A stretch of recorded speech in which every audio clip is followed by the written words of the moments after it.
I'd like to introduce you to Gilles van Mol from Twipe. And Twipe builds solutions for content providers, such as, for example, newspapers. Welcome, Gilles. So Gilles is the project lead at Twipe, and I give you the word to you. Thanks for having me, first of all. Yeah, okay. So you've built, and let me switch now to the demo. So Twipe has built the application, the app, the Windows 8 app for the standard. Also, we've heard it here, close deadlines for building the application. Can you give us some information on how fast you had to develop this? Well, I think Catherine, who's there, first came to us in maybe April or May and said to us, you guys should make apps for Windows 8. And we said, whoa, that's something new. There was a little hesitation at our side, and let's say she gave us a little push and convinced us in starting to create these apps. So we started first with the standard. We checked out with our publisher, which is Corelio, and we started designing the wireframes, the designs, and that took about 3 to 4 weeks. Then we went on to create the first prototype, and as others said here, we also work in an agile method. We iteratively added functionality and came up with the first prototype. I think that was in July or maybe August. And from then on it went fast. We added 5 parallel tracks for Nieuwsblad, NRC Next, Humo and Wanifra. And we co-developed those 6 tracks in parallel. So from August to early October we had 6 apps ready, really release ready, and submitted them into the store. So we were very proud that we could do it, also because we're building a platform and we proved that we could make 6 apps in, let's say, 4 months lapse time. So that's that's quite impressive, building that many apps in such a short time frame. Could you kind of share, for the more technical people here, some insights on the architecture? What are the different technical components that you're using? Oh. At Twipe, our apps are really 50% front-end and 50% back-end. So you see here the front-ends, and we chose to use HTML, JavaScript, WinJS technology for the presentation layer, because we had knowledge over that. The other side of the front-end is really the business logic.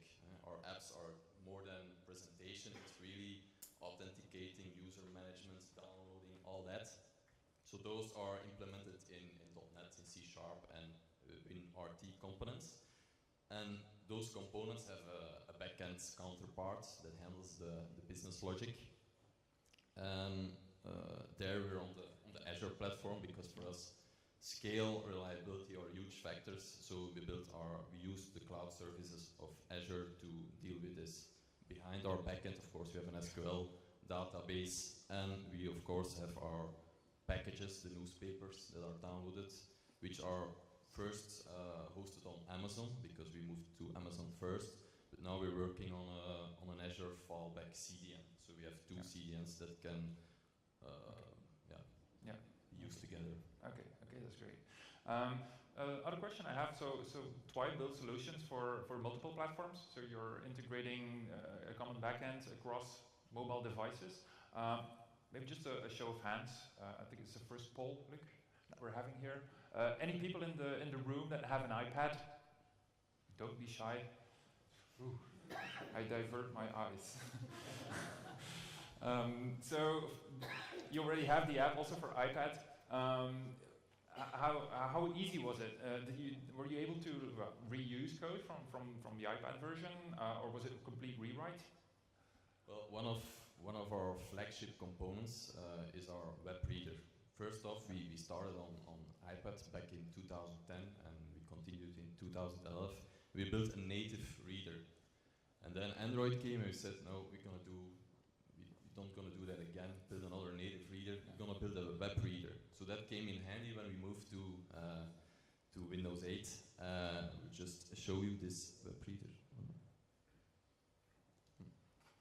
This web reader, which is really our flagship, is a fully responsive reader, which which adapts to all screens and can be run on multiple browsers, including Internet Explorer 10. So for us, it was really handy that we could move this component, which amounts to over 50% of our development.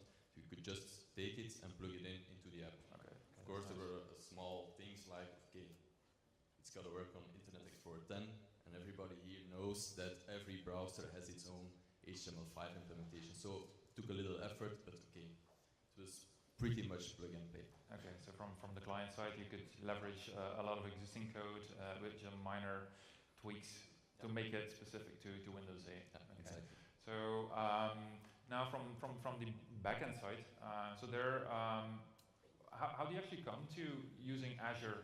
What was important for you to leverage the cloud for your application? I think there are a couple of points. First of all, you have to understand our business.